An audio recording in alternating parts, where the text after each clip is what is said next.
Deepening mystery of the airplane that vanished, 239 souls on board. It is now 4 days into the search, and one new theory has emerged. Take a look. At first, investigators believed the plane traveled this scheduled route, then disappeared. But tonight, new clues suggest that the plane could have veered radically off course, and that means a vast new stretch of ocean to be searched. ABC's Bob Woodruff is on the ground in Beijing with the very latest on the disappearance of Flight 370. Today, the Malaysian military is quoted saying they believe the mystery jet headed way off course. The flight carrying 239 passengers en route north to Beijing, banking hard to the left. The military saying the plane soared back over hundreds of miles of land for an hour, never sounding an alarm, cruising low into the Strait of Malacca, a busy shipping lane near a tiny rocky island called Pulau Perak.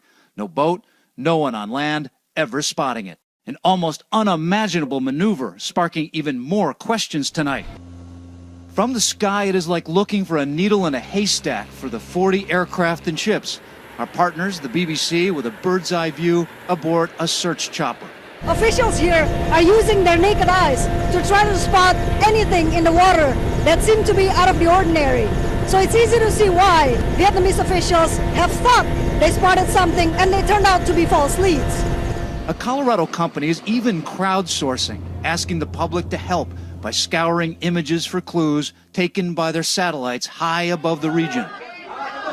There was some progress today. We learned the two men who were on the flight using fake passports are both young Iranians, a 19-year-old and 29-year-old, traveling to Germany, one possibly seeking asylum.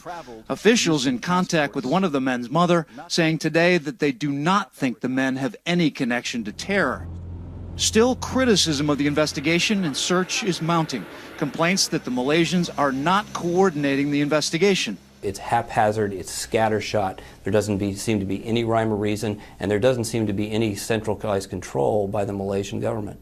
This idea that the plane may have veered off course to one side very hard without any communication is hard to explain.